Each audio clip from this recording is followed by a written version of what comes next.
So, God. JoJo, am I right? So listen up, here's a story. All about Zawardo. About a little blue boy. Is the JoJo blue? I thought that was more of a purple. No, I don't know, depends on I the was thinking JoJo. Blue by Eiffel 67 for some reason. And I was thinking JoJo because that's what I was, thinking about earlier. Yes, you're always thinking about JoJo. We get it. I am? Yes. Whoa. When is anyone not thinking about JoJo? Only heretics don't think about JoJo. Is that a fucking JoJo reference? Maybe. You just hear in the background, you're not even talking to someone, they just run up. Is that a JoJo reference? It's like early in the day, you stretch, like you're just stretching to like loosen up your muscles after sleep. Someone runs out in. Is that a JoJo reference? What do you mean? You're posing.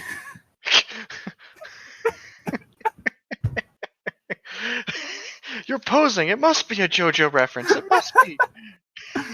What else could it be? Anyways, we're going back to Harry Potter. Harry Potter.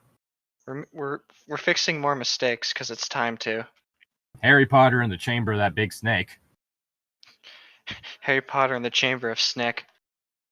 I'm trying to remember, there was a post a while back, and it was like joking about the fact that Harry Potter and the Philosopher's Stone got changed to Harry Potter and the Sorcerer's Stone for Americans because they assumed that Americans wouldn't be able to understand what a Philosopher's Stone is. Hey, I've watched Full Metal Alchemist. Yes, I think most people who have any interest in good anime have. Yeah. But... So I know what I'm on? Yeah, I know what it is, man. But someone made a joke about, like, doing that same treatment to all the Harry Potter titles. What'd they come up with? I'm trying to remember. Harry Potter and the Long-Needed Bath? Let's see. Oh, there we go. Since they changed the Philosopher's Stone, changed Philosopher's Stone to Sorcerer's Stone for America, I decided to change the rest, since us Americans are too dumb to understand the word philosopher. Harry Potter and the Whisper Snake Place. Harry Potter and that mean jail man. Harry Potter and the Hot Cup. Harry Potter and the Bird Club. Harry Potter and the guy with only some blood. Harry Potter and death. Harry Potter and the Hot Cup. Did you put your name in the hot cup, Harry? Honestly, my favorite is just Harry Potter and the guy with only some blood. Yeah. Also Harry Potter and death. Anyway, we're reading Time to Fix the Mistakes because it never ends. Sadly. This is our hell. What did I do? It's the hell of our own making. Oh, there we go. We are on June 8th, 1978 of Chapter 3, Tactics to Win. Because that's not a stupid title name. Chapter name. I just looked at the next chapter name and its endings are easy. Bitch, it's Chapter 4! Anyways, use Oh god! Okay, I thought that said the Bird of Hope. For Chapter 5. Oh, wait, 1908. Birth. I mean, 1908. June 8th, 1978. Years into his work as an WAWR, Harry had given up on his prejudices concerning the dark arts. He had to learn the damned things, hadn't he? Even the unforgivables, so he didn't feel... He already kind of knew those. Even the unforgivables, so he didn't feel particularly upset or nervous when he pulled his final Horcrux recovery plan into effect. Like, he's used both the Mind Control Curse and the Cruciatus Curse. I can't remember what the Mind Control Curse is. God damn it, let me search up the 3 unforgivables. Was there only 3 unforgivable curses or something? Yeah, there's the Killing Curse, the Torturing Curse, and the Killing Curse. Okay.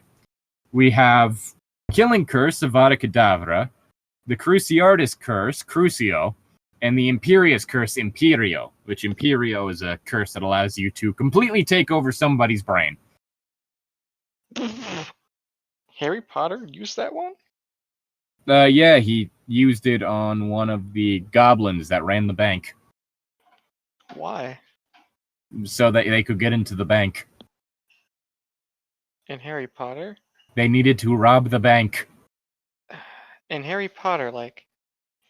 I don't remember a bank robbery in Harry Potter. It was in the Deathly Hallows. It was when they had to steal the Chalice of Gryffindor. Not Gryffindor. Chalice of Hufflepuff? I don't know. It was one of those things that was kept in Gringotts Bank. It's also why they had that scene with the blind dragon. Oh. Because apparently they just keep a blind dragon in the bank as like a security measure. But it's blind. Yes, but it can hear and smell. And smell. So it just like recognizes smells, and certain ones it fires at and some it doesn't? Apparently the way that you get past it is with this one bell that the employees have, because when it hears that noise, it knows not to attack the thing. Anyway, Right. His revised plan was safer and much more likely to work than the earlier ones he'd conceived of. I feel like that's a weird phrasing. Yeah. It wasn't legal, much like the majority of anime characters, but Harry didn't care at this point. He just wanted Voldemort dead and the killings to stop. There was a world to secure. You okay there? I must secure the world. Not save it, not protect it, just secure it. That is a dumb thing to say. Not I must save the world, I must secure the world. I'm just imagining that being said in The Flash, and that would be really dumb. I started watching that series because the DC TV shows are enjoyably dumb. Like, they're a good dumb. I mean, when you have Green Arrow making fun of, like, the gravelly voice trope for superheroes. Does he really? It might be in one of the crossovers that was done with The Flash, but they do have a whole thing of, like, him and some of the characters, I think, from both shows just, like, jokingly making fun of, like, the thing of, like, superheroes deepening their voice when they're in hero mode. Well, of course, deep voices are intimidating, dude. Not if they sound all unnatural. Yeah. They gotta sound they gotta sound like that's your actual voice. Hey, Vsauce, Michael here. Hey, what if you were a robber? Michael here. What if you were defenseless? What if I was behind you right now? Hey, Vsauce, Michael here. Thanks for that. You okay? Yeah, just tired, dude. It's, Harry had discovered where Mr. Doge lived in London. The man didn't even use words. Harry arrived at the man's home before sunrise and walked inside. His wife and 2 children were put into deep sleep. Mr. Doge was put under the Imperious curse. You will go to work this morning because of an experiment you must oversee. Then you will procure the Slytherin locket and feign an illness. You will bring the locket to this flat. You have until 9:30 to return. Yeah, what happens if he doesn't... What if there's traffic? Well, for one, he can enter the place through the chimney. Oh. Because, the Flu Network. Flu Network? Yes. That's that thing that allows wizards to travel through chimneys. They just, like, throw this one magical powder into a fireplace, say where they want to go, and they teleport through there. It's called the flu, though? Yes, because another word for chimney, the chimney's tube is the flu. Flu, or just flu like the sickness? I believe it's FLOO. So it is like sickness. No, flu is FLU. But it sounds like flu, not They sound the same, yes, but they're not spelled the same. I know they're spelled different, but that's the point. It sounds like it's sick. It sounds like you're calling somebody sick. Sounds like the sick network when you say the flu network. Either way, the time crunch is weird. I just want to know what happens if they don't do it properly. Does he die? I guess his family dies. Oh, is Harry threatening someone? Could quite possibly be. I don't know why else he would be doing this. Alright, the man hopped to his task, dressing rapidly and with no useless motions. Harry felt Doge, Will trying to fight with his own, but Doge really was a weak wizard. Good to know that he's less mentally capable than a goblin. Then again, goblins in the Harry Potter universe are shown to be rather intelligent, so I guess they're not like typical mythological goblins. Or fantasy goblins, whatever. I haven't really... Are all the goblins... it's been so long since I've done any Harry Potter stuff. They were shown to be bankers. A good number of them were shown to be bankers, but they were also shown to be a form of blacksmith, apparently. And they had this whole mentality, like their whole cultural mentality was that if something was made by goblins, it belonged to goblins. So even if it was made for someone else, once that person, like, that it was made for died, it went back to the goblins. Oh. Which is the whole thing about the Sword of Godric Gryffindor. It was made by goblins for Godric Gryffindor, and then never returned to the goblins, and so the goblins were a bit pissed. Because, according to them, no, it doesn't go into your will, it goes back to us. Give us back what belongs to us. Wow, but that's what I mean. They're kind of money grabbers and kind of mean, right? Yeah, a little bit. Well, yeah, do you know what it... Words! Out of my mouth, I summon thee. What I was trying to say, yeah, you have to be pretty intelligent to be that greedy. Or at very least stubborn. Yes.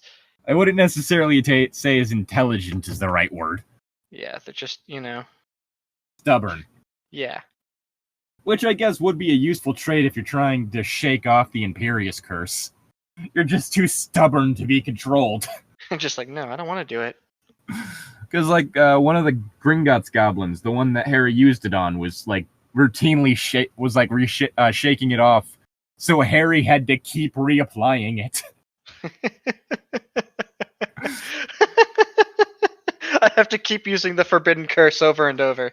And the entire time, Bellatrix Lestrange was mocking him for it. Really? Yeah, apparently, they had taken her hostage or whatever to get to the place where the chalice was, in the bank. And she was like, yeah, it takes a lot more effort than that, you dumb fuck. You have to mean it.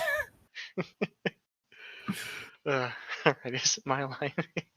Harry felt very good about this plan. The Ministry, even after numerous pleas through the next 2 decades in the original timeline, wouldn't direct an anti-Imperious wards until 1999. What a ridiculous bungle of bureaucracy. A bureaucracy. Shite. Oh, scheisse. Bunda shite. Have you seen that shirt? No. It's this one shirt that has reverse sequins on part of it, so it says born to skate or born to shine. Yeah.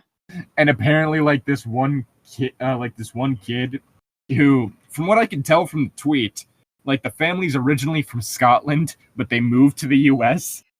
Oh. One of the kids, ended up just reversing reversing it over the K and the A of skate. So it just said born to shite.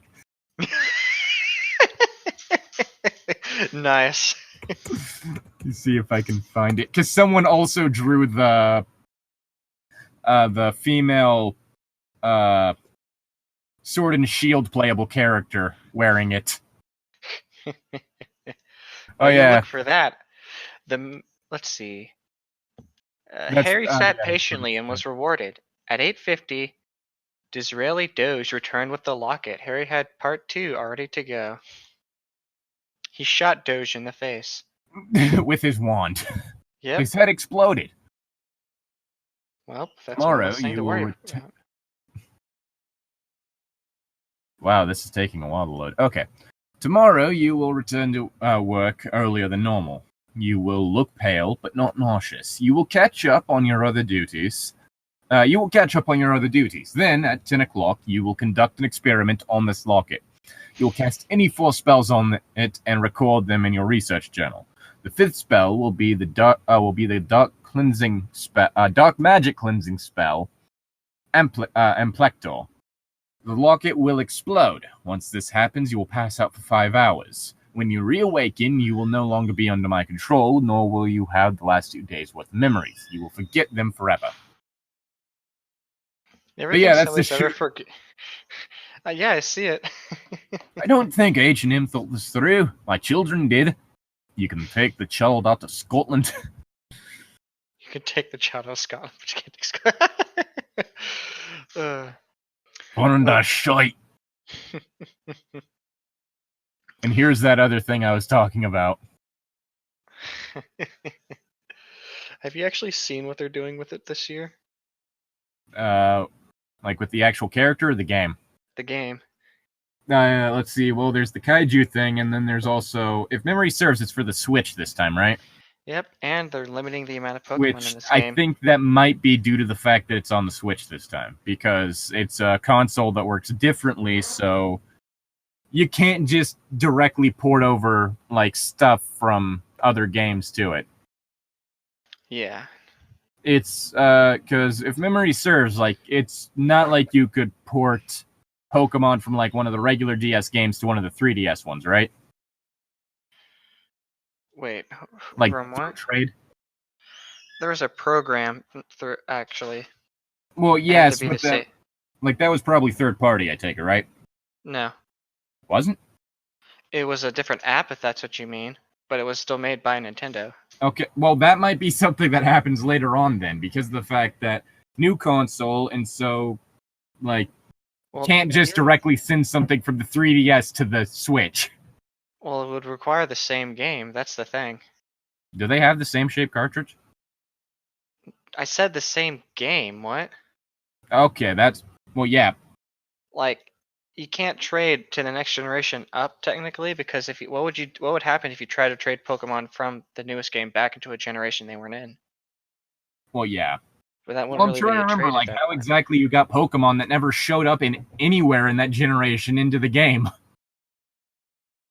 It was complicated. It was a really weird process. Okay, let's see if I can recall this. I think it's that whole thing of trying to do that with a new console is probably part of the issue. Yeah. Because if I recall, from going from Game Boy to DS, you had to like plug it in.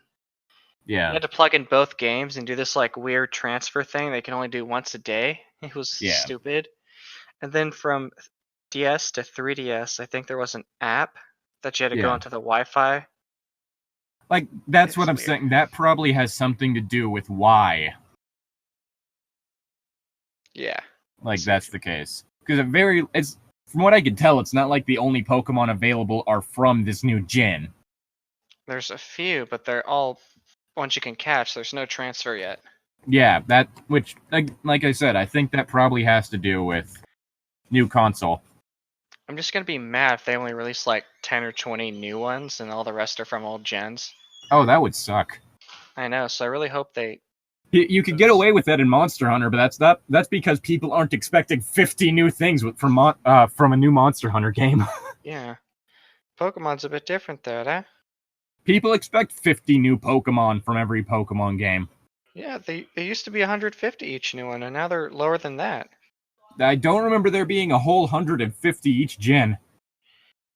It was a high number, right? I'm pretty sure it was probably closer to like 80 or something.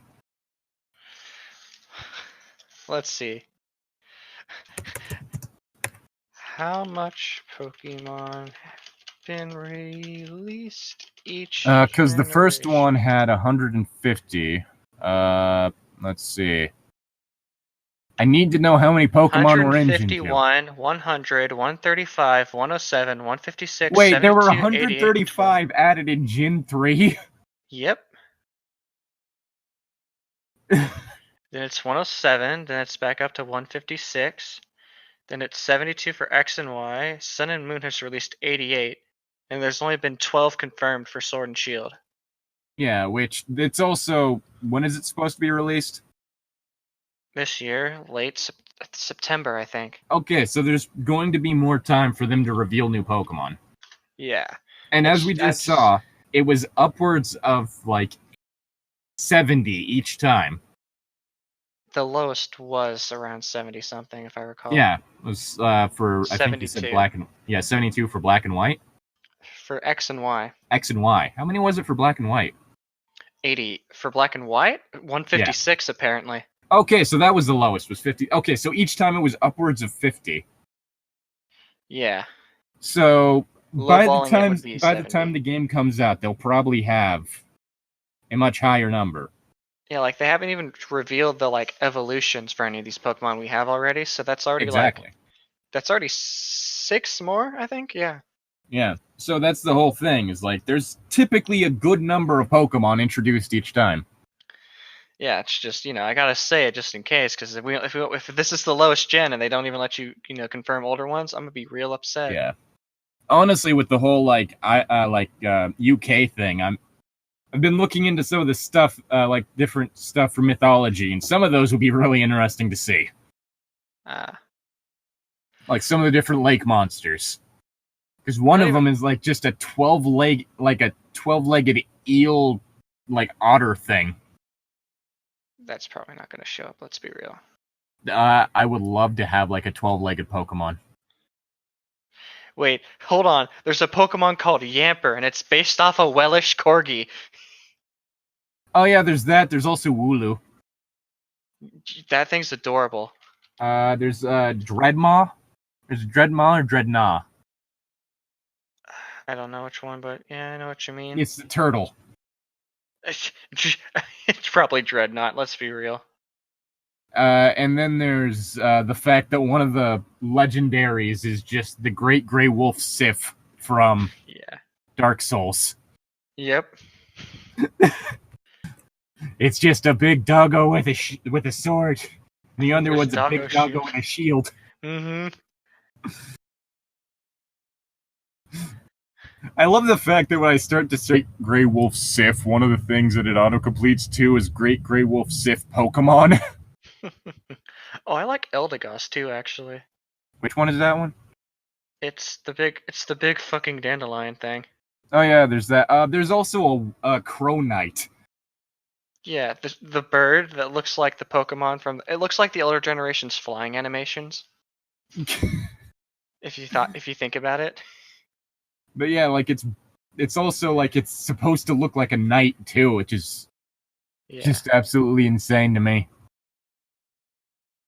How come? You don't like bird knights, huh? No, I do birds can't be knights, huh? I do like bird knights. Actually, I wonder if I type in bird knight, will it just take me to that Pokemon? Why did I put 2 eyes in bird? No, it's just a whole bunch of people's like. What is it called when it's a furry but it's a bird? I still call that fursona. Well, like I know there's scalies for lizards, but I don't know what you call the feathered ones. Would it be feathery?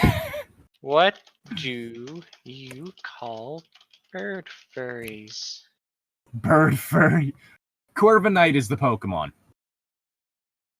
Alright. And it's literally this is really unimaginative. An avian, also known as featheries, is a bird-like character. So they're literally just called bird. Well then. How unimaginative and boring. But yes, Corviknight is the bird knight Pokemon. Yeah. It literally has knight in the name. Night. Well, I meant the knight part, not the Corva. That means pro. I know, I was making a joke. I believe it's your line. How about you shut up, huh? No. Ever think about that, huh? You're the one who went off topic. Never. Harry walked out of the flat clutching the last Horcrux. He had spent many months chasing it originally and had added about another 2 years to his in this timeline. Harry was looking forward to the final resolution. 180p. What? Chapter 4. Endings are easy. 180p? What? Final resolution. Nope. It's a 180p resolution. I'm not going to dignify that with a response. Let's move on. You should.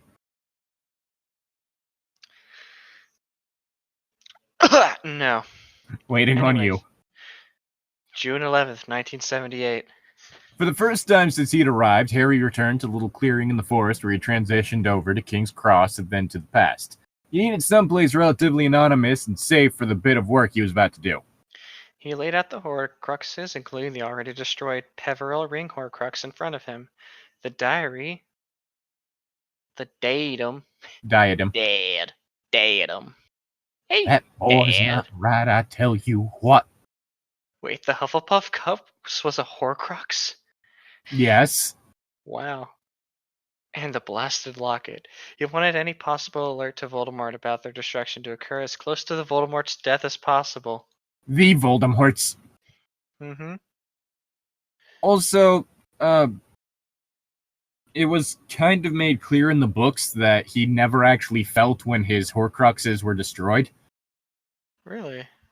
It was shown in the movies, but it wasn't in the books. The whole thing in the books is that he had no idea that they had been destroyed until after the fact. It's so at this point he hadn't even really been thinking about the possibility of it happening. So he just thought he was fine, and the next thing he knows, he's dead? He thinks it's fine, and then he finds out that some of them have been destroyed. That's why he had Nagini in a bubble. So that she couldn't be killed, thereby destroying one of his Horcruxes. Harry smiled and pulled out his wand. He was about to perform the single most lethal fire spell in practice. The legend held that Merlin could create something called Fiendfyre, but no one claimed to know its exact properties. It's made out of Fiendfyre. Duh. Gosh, some people just think too hard about things, am I right? Possibly.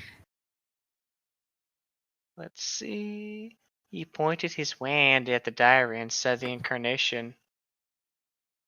Fiendfyre. I would like to point out that in the book, Fiendfyre was literally a massive, raging, unstoppable wall of fire that was, took the forms of several monstrous animals. This isn't something that you cast at a clearing. I mean, that you cast in, the woods. He just burnt down the entire forest and quite possibly killed himself. So is this the part where she just I'm assuming it's a she, sorry. She just kind of looked up Harry Potter most dangerous spells. Well, because it was used in the Deathly Hallows. It accidentally destroyed one of the Horcruxes because either Crabbe or Goyle, I can't remember which one, cast it in the Room of Requirement while trying to stop Harry and company, and it basically burned everything in that room, killed Crabbe and Goyle, and destroyed the diadem. Wow, GG. It is an intensely ridiculous fire spell. I don't think this is something that you could easily call off if it's a spell that can kill you. You know what? He has all the Horcruxes, right? Yeah. Put them in a pile, cast the spell, and then run. Throw them in a cave and cast the spell. That way you won't light everything on fire. Within seconds, the diary was less than ash. Harry felt the nauseating pulse of dark magic as the soul fragment. I almost said frag-soulment. Inside the diary ceased to exist. He quickly canceled the spell before the thing got out of control. Wrong. I'm pretty sure that happens as soon as you cast it. It was strong enough magic to conjure fire animals who could attack opponents with sufficient mental control. Right. Everyone's just stupid. Harry's just, OP. He quickly destroyed the bit of the Peveril ring, just to be sure, and moved on to the Ravenclaw diadem, the cup, and the Slytherin locket. 2 years. It had taken him almost exactly 2 years to accomplish all this. That normal fire crab used a curse of which Harry had no knowledge. As they turned the corner, the flames chased them as though they were alive, sentient, intent upon killing them. Now the fire was mutating, forming a gigantic pack of fiery beasts. Flaming serpents, chimeras, and dragons rose and fell and rose again. The detritus of trees on which they were feeding was thrown up in the air into their fanged mouths, tossed high on clawed feet before being consumed by the inferno. Yeah, and also that's something you should casually just... It's not known what the incantation was, but the flames were extremely difficult to control once they were unleashed, and it is one of the few known substances capable of destroying Horcruxes. Yeah, that's not something you can just, Like, it's ridiculously powerful cursed fire. Fiendfyre, cursed fire. It's one of the substances that destroys Horcruxes, but I would never ever have dared to use it. It's too dangerous. That was a line from Hermione. Harry, on the other hand... Burn it to the ground, boys! Let's see. There was also a charm to cease the flames. You need a separate spell to make it stop. Vincent Crabbe, the person who cast it, destroyed it. Oh yeah, it would pursue any nearby life forms and anything that it could destroy, and was capable of incinerating anything through mere contact. Oh my gosh. Harry, you idiot! Harry, you fool! Harry canceled it, but it didn't work. This is the kind of thing that I would cast, because I'm fucking insane. I guess you couldn't run from it then, could you? It would have chased you. Oh god, I'm just imagining, like, this being a case of, like... Okay, someone who does homebrew stuff for D&D, make this spell. Make this spell. Make it a high-level spell. Make it that it's something that you need, like... You yourself need to make a wisdom saving throw to be able to control it. And make it to where you need a separate spell that you also homebrewed to stop it. Please. I could just imagine the critical fail and what that would cause. I need a spell that, if someone casts it, could quite possibly result in them accidentally killing their own party. No. I would have been gone. You do that, I'll be like 20 to 50 feet away. I have the perfect solution. Congratulations, you destroyed the entire forest and killed half your party. Woo! Did I kill any of the bad guys?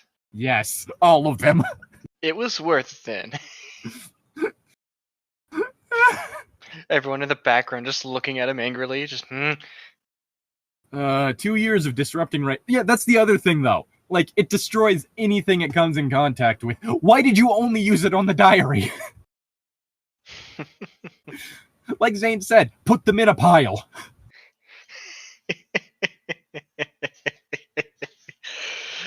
I don't think Harry's very smart in this. 2 years because it destroyed the diadem, which is like a fucking it's like a fucking tiara. So it's like a solid metal thing. It destroyed that. I don't. Don't risk doing multiple shots of this kind of thing. I really hope he has other...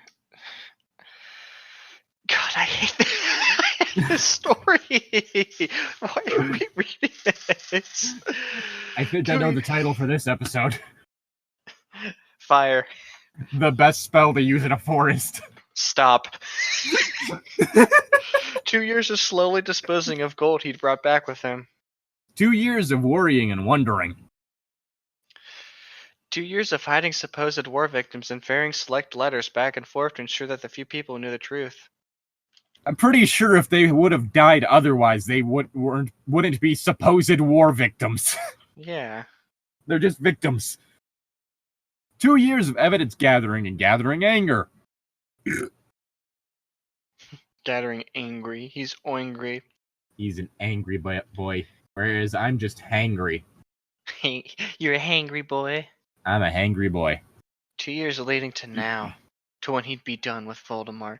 To when he'd be ready to take on Dumbledore in the Ministry. Voldemort! Who are you? Fiendfyre! Wait, what?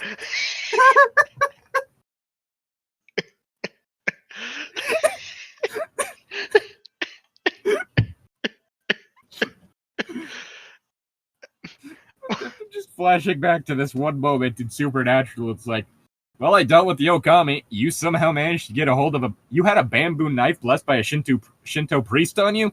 No, I threw her into a wood chipper. Oh. Yeah, I guess that'd work.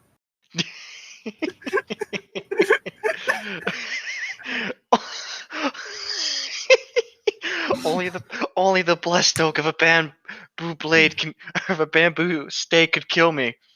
Or that was the thing. It was stated that, like, the way you kill them is you stab them 7 times with a bamboo knife blessed by a Shinto priest. It's like, because they were checking on that. It's like 7 times. So you used a bamboo blade. Yep. Blessed by a Shinto priest. Yep. 7 times. You only had to do 5 times. No, I'm pretty sure it's 7. No, it's 5. No, well, there's a hole where I buried the thing, and it came out of it. Oh, guess it is 7.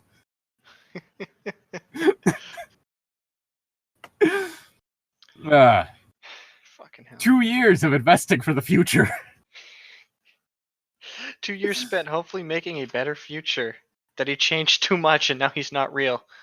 He was never born. 2 years hoping for no good reason.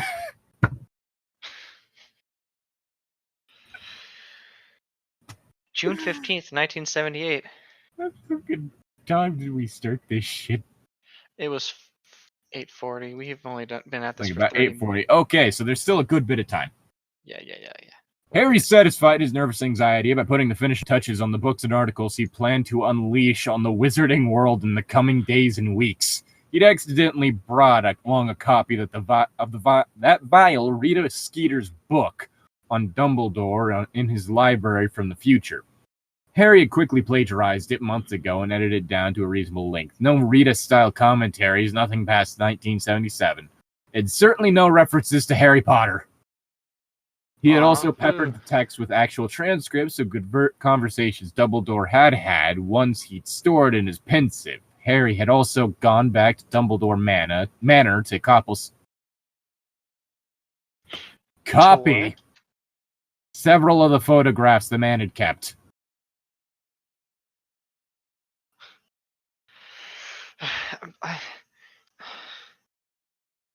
I'm sorry. Am I usually this bad at giving dialogue back? Because this is just so stupid. I'm having such a hard time actually thinking of anything clever to say. It's just such. I must destroy the name of Dumbledore. See, I can't even come up with something simple like that. Because I'm angry. The book would never be a classic like Bathilda Baggett's A History of Magic, but it would serve its purpose. Plus, Harry preferred for Dumbledore to be alive to try and to wriggle out of the surprisingly true accusations within its pages. Harry had been long at work in his spare moments in a series of articles on the Aurors that was quite damning. The names of the 4 incapacitated Aurors had been bandied about in the press. Harry had taken the records he recovered from 3 of them to compare the before and after versions of their reports.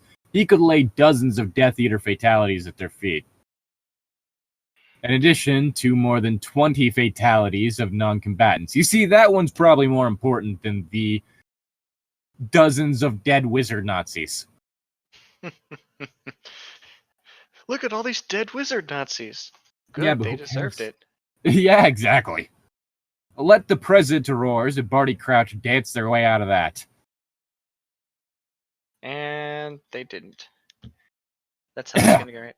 As for Crouch in particular, Harry didn't expect the man would be able to withstand the other part of his plan for Voldemort. It would be disturbing and shattering in so many ways. You have issues, Harry. There was an entire series of articles on the failing of the Wizengamot. The old Chief Warlock Callus Umbridge was in for a flogging, as were Dumbledore and 18 other named bigots on the body. Okay.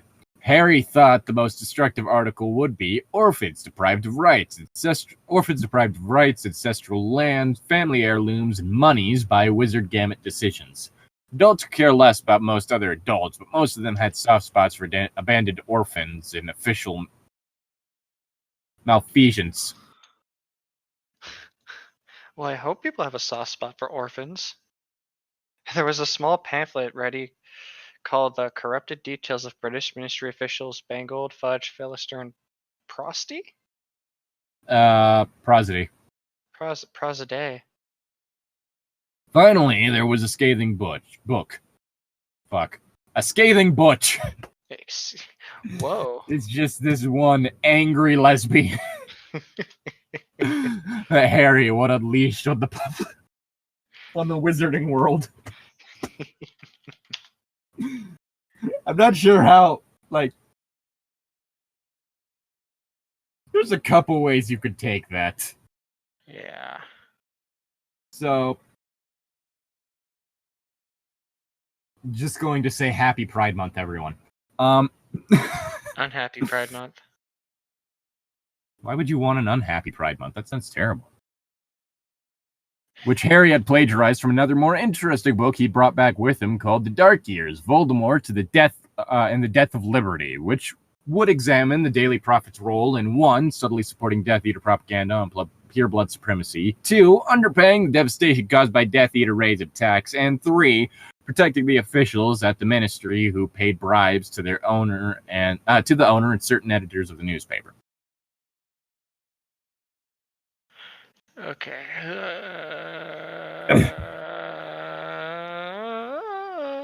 Oh, whoops. The strongest part of the plan was for the articles to originate as investigative reporting outside Britain. The Dumbledore book would be published in America by a small magical press, followed 3 months later by the book on the Daily Prophet from the same press. The articles on the Aurors would come from a skeptics magazine in Ireland that had a small, intelligent following in Britain. France would take the lead on bashing Britain's ancient form of jurisprudence, I guess. Harry expected it would be sometime before all his articles and books fully permeated the British mindset, but as the victor, Harry would make sure he was writing the history this time. This is just really stupid. Which parts? All of it. Well, yeah. Typically, with regular history, this stuff gets out eventually. Yeah. People know about, the shit Richard Nixon said behind closed doors. Really? Yeah, there was a lot of interesting shit. People know about, well, not everybody, but it is on public record why the DARE campaign was started. Why? It was mostly to just help marginalize black people. Marginalize them? Yeah.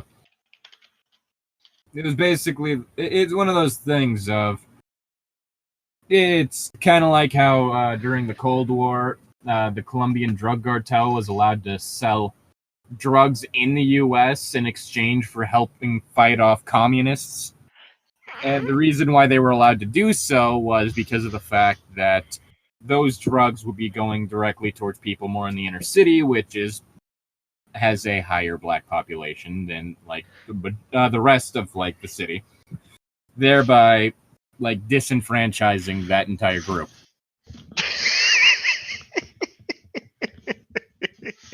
God, that's stupid. The reason weed was illegal was basically this large prohibition campaign that was using racism against black people and Hispanics. Really?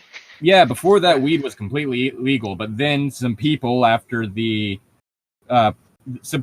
the wake of the prohibition decided, hey, let's get rid of some other drugs because we're the church. We don't like people taking different substances because those are against our religion for us to do so, but apparently we need to force that on other people. I can't And so do they would it, so no one can! they would start spreading rumors about marijuana causing white women to be more attracted to black men, as well as rumors about marijuana causing Hispanic and black men to just start raping white women. I don't think drugs work like that. It doesn't. I don't think any drugs work like that. And then there was the court case in which marijuana was blamed as the causative agent for a teenager chopping up his family with an axe, which, if you know anything about marijuana... I don't think it does that. No, you'd be way too exhausted to attack anyone with anything. Yeah. You know what drug does make people look prettier, quote unquote, though, and make people more irrational into having sex? Alcohol. Well, alcohol really all it does is get rid of your inhibitions. So the whole thing with it is that it just makes it to where you do something you were more likely to intend on doing anyway. Yeah. Why you gotta ruin my joke like that? Anyways. That was just saying that it gets rid of your self-control. So, yeah. Like, if you blame a murder on alcohol, you were considering murder in the first place. Yeah. Like, there's a difference between that and someone purposely using alcohol to make someone more likely to consent. That's scummy behavior. Yeah. Anyway, I believe it's your line. Is it? Yes.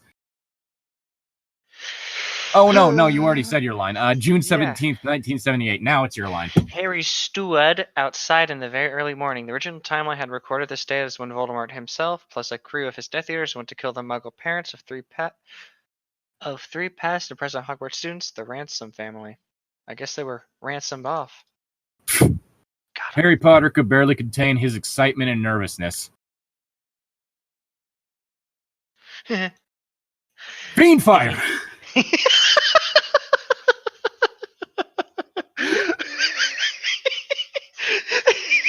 In the original timeline, Voldemort himself killed it, but in this timeline, a rogue mage did. A rogue mage killed everyone. Fiendfyre!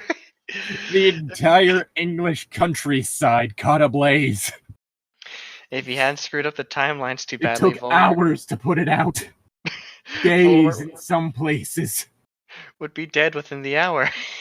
Just like many of the people in the fire. Just like half the population of England. And all his other plans, mostly on hold until Voldemort was destroyed, could move forward. The ambush Harry knew would work. Voldemort wasn't suspecting it. He didn't know he was being hunted or that all his raids of the past 2 years had failed to kill their targets. He also didn't know his Horcruxes were destroyed, and that he was as mortal as the next man. Yeah. The main problem would be killing Voldemort. It would be dealing with the Death Eaters after they'd witnessed their leader being struck down. As of today, the Code of Harry was no more. He was destroying the timeline, so his earlier measures no longer mattered. If a person stood with Voldemort in the last minutes, Harry would have no mercy for him or her. Fiendfyre! Oh god, Harry incinerated himself. Shit. It was to be total war. With fire. On everyone, including himself. Harry heard the apparition. The Death Eaters and Voldemort had landed 20 meters in front of Harry, and that was much closer to their targets of the evening.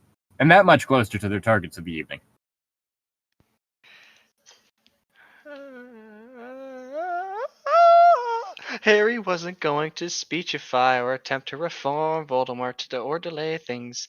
He drew his wand, leveled it at Voldemort's chest, and sent his most powerful reductor curse flying. Then he turned and cursed the two Death Eaters before the first spell hit Voldemort. Reductor or Fiendfyre! Curse. Reductor curse, Harry Potter. Oh, he blew Voldemort up! With this powerful curse, skilled wizards can easily reduce obstacles to pieces for obvious reasons. Great care must be exercised when learning and practicing the spell, lest you find yourself sweeping up in detonation. For it is all too easy to bring your classroom ceiling crashing down, or reduce your teacher's desk to a fine mist. Reductor curse, reducto, is a curse that blasts solid objects to pieces. It is rather easy to reduce a target to a fine mist or a pile of ashes. Okay, the question is, what happens when you hit a person with it? They blow up, I guess, or get I disintegrated. guess so. Apparently, Pretty brutal, Harry. Apparently, Ginny Weasley used it at some point. Yeah. Let's see. Used it on a hedge maze. He used it when he needed to blast away a bush to get through and save Cedric from Victor, who was under the Imperious Curse.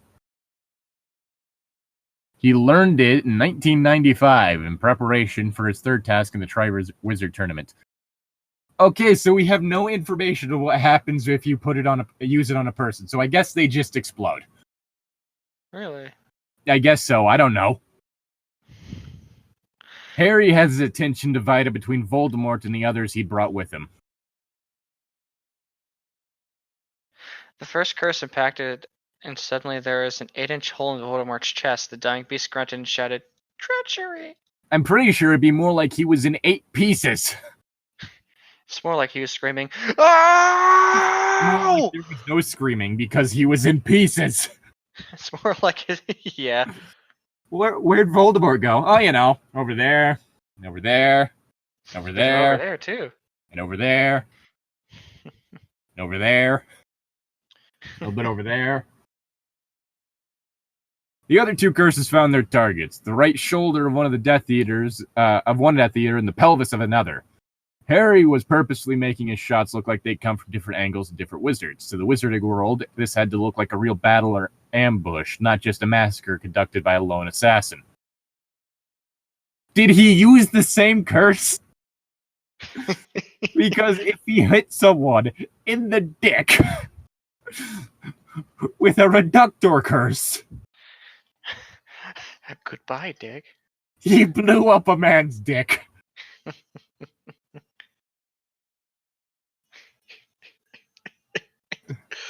Is it my line? Yes. I just have the worst mental image of just a dude with just a giant hole on his crotch, just going, uh-oh, and then falling over after Harry hits him with the spell. Oh, God. I'm just imagining it being kind of like whenever that one execution method where they literally just strap a person to the front of a cannon and light it. Oh, good lord, that's terrifying.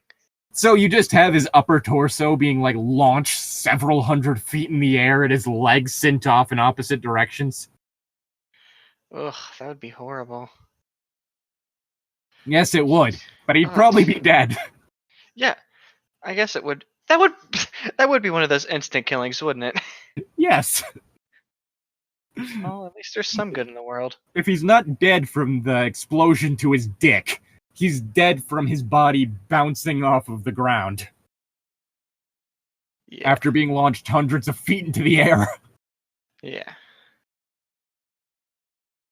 Alright, so let's see. Harry ran from his previous location on silenced feet. The 3 remaining Death Eaters were in shock, but likely not for long. Voldemort was whispering things, or trying to. Okay, this is implying that Voldemort is apparently very durable. I thought he originally was? I don't know. I think it's just that he wasn't killable. Yeah. That's pretty sturdy. Harry turned... Yeah, especially if something that can destroy a building. Like, if you could blow up an entire wall for it, I think you could blow up a wizard. Yeah. Let's see. You know, do you know what the only true way to kill somebody is, though? Fiendfyre! I just love that. The 3 remaining Death Eaters were in shock. Did that wizard just blow up Dick first? Greg? You see another one like cover his crotch, hit my hands please, hit my hands please, hit my hands please. Harry turned to his cutting curses. One fell to the ground before he'd even drawn his wand. The last decided to fight back. One of them was particularly agile. Harry kept running and firing, but so did the wizard.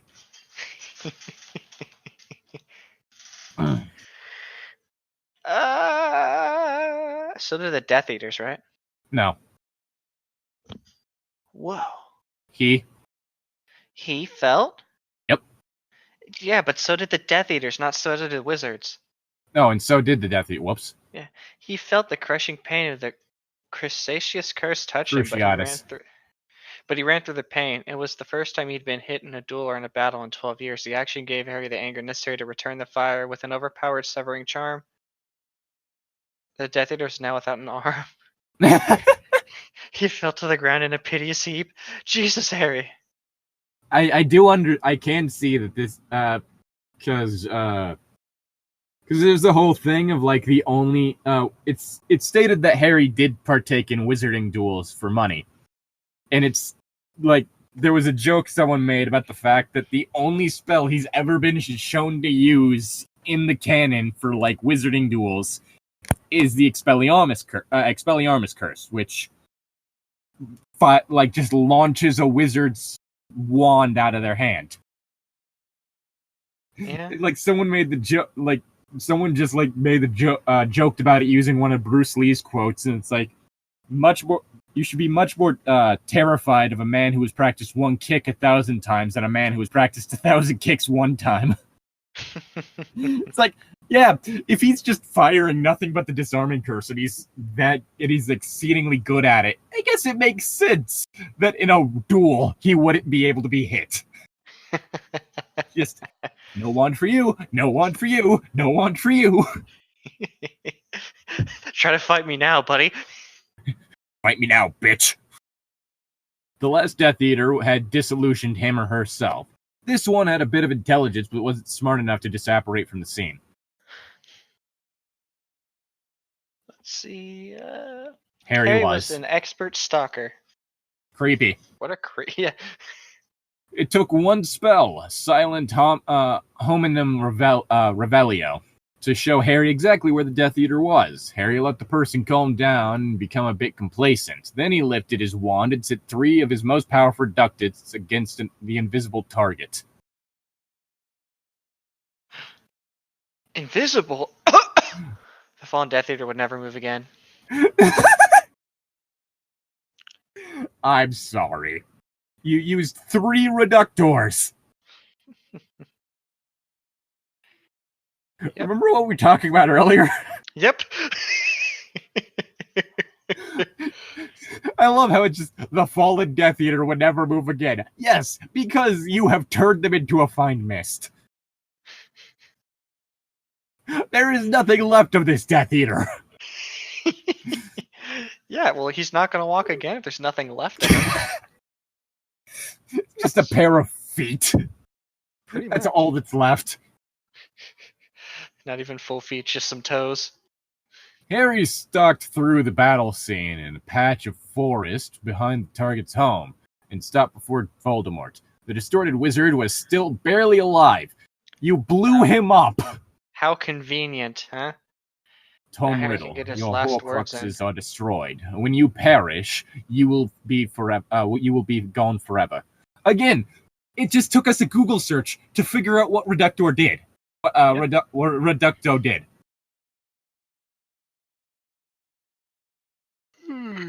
Yeah. You have no excuse for this mistake. I really think they just looked up powerful spells and didn't even fully read it. Oh, God.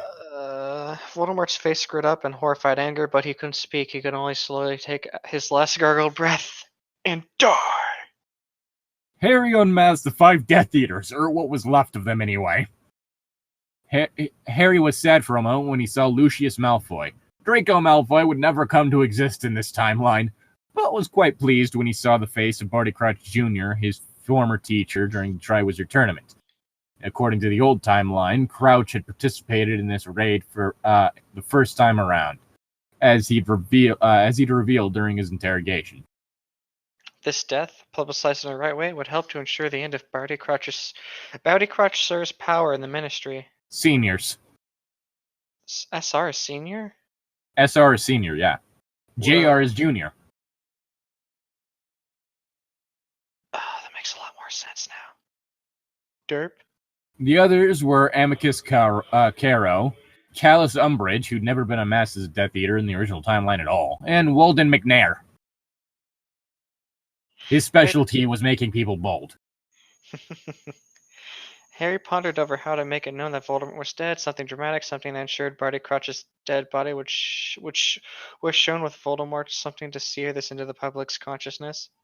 I don't know why, but my immediate thought is like the only bit of powerful imagery in the first season of Sword Art Online.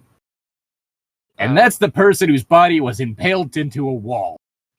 Several stories up. Okay. Calm down there, buddy. Let's not go that far. I'm saying that would definitely make it clear that Voldemort was dead. I'd just leave their bodies there. Who cares? You just, like, make this massive spike, and you drive it into the hole in Voldemort's body, like 5 stories up. Yep. In Diagon Alley. Put it on display for all to see. Just Calm the down. entire Wizarding world, like, what the fuck? Harry had a grim smile on his face as the solution came to him. I bet it's not as amazing as my suggestion. Oh, never mind. I just looked ahead. What? Just read the date. June 17th/18th, 1978. Harry apparated back to one of his safe houses where he'd already prepared for the next step. 2 press releases were already winging their way to 200 organizations and individuals. Voldemort dead with 5 Death Eaters, bodies on pike, on display in Diagon Alley. Okay, so it's less what I was suggesting and more like that one death scene from Agami Ga Kill? Yeah? What about a comic kill? One of the death scenes in it. Really? What happened in Or is that? it Akame La Kill? One of the death scenes in that. Because nobody gets to have a happy ending. Really? Yeah. Suspected war victims to re-enter Wizarding World following Voldemort's death. Ceremony at noon outside Tintagel. Tintergale? The heck's a Tintergale? Tentacles.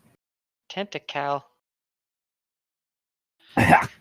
Harry began the process of notifying the 41 families he'd hidden that Voldemort was dead. He wore an appropriate glamour, brown-haired, scarred, and prominent jaw over such cheap McGregor. He looked nothing like Potter. Most broke into tears at the news. Harry had been sure to supply the families with daily profit for the last few months after one family requested it through Kepler the Himself and any other news sources he could find to ensure their temporary exile wouldn't leave them too far behind current events. He knew what kind of havoc Voldemort was reported to have caused. Was it a lot? He made his final stop at the home of his grandparents. For the first time ever, Harry would speak to them. Timelines no longer mattered. Sir, madam, the war is over, Harry said after he was admitted. Who won? His grandfather was taking no chances. Voldemort and 5 senior Death Eaters were killed very early this morning. My employer asked me to let you know. There will be a ceremony to reunite you with the Wizarding World.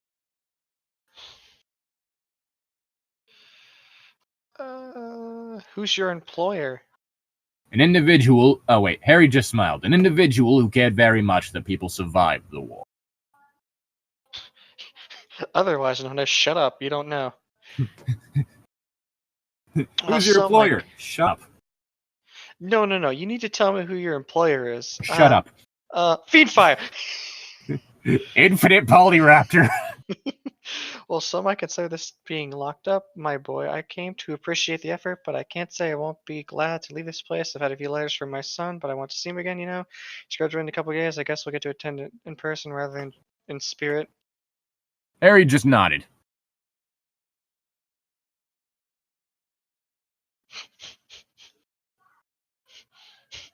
Ma'am, is there anything you need?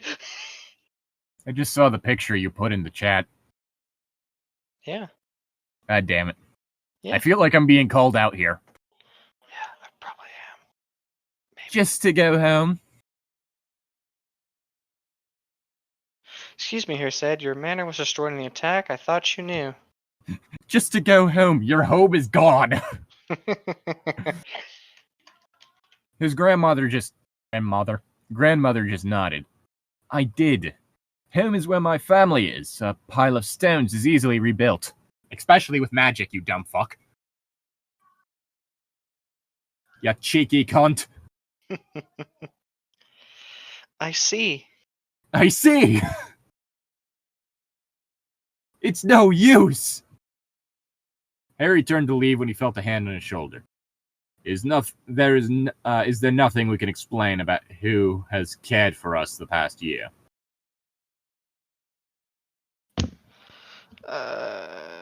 Harry turned back around to face his grandfather. It was a private individual, sir. People may try to spin stories about the government doing this. People may try to claim credit for themselves, but know this: the individuals who had done this for you and the other risk families will never come forward to take credit. Remember that. His grandmother smiled. Thank you again. I don't suppose you could tell us your name. No. Shut up. Harry. Fiendfyre! Harry shook his head. I'm afraid not, ma'am. Oh yeah, that was your line. Harry then walked out of the cottage into the waiting firestorm his actions had caused. The waiting Fiendfyre storm. Yep. You want to stop there? It's been like an hour now, I think. I don't know if you're actually like have enough in you to do another section. No, it's too long. You sound way too tired. I am. We keep doing these really late. Well, yes. Usually that's because of Tom. But Tom's not here. Yeah. And so more it's just the fact that I'm used to a Tom schedule. Yeah. God damn it, Tom, even when you're not here. Even when you're not here, you're ruining Zane's life.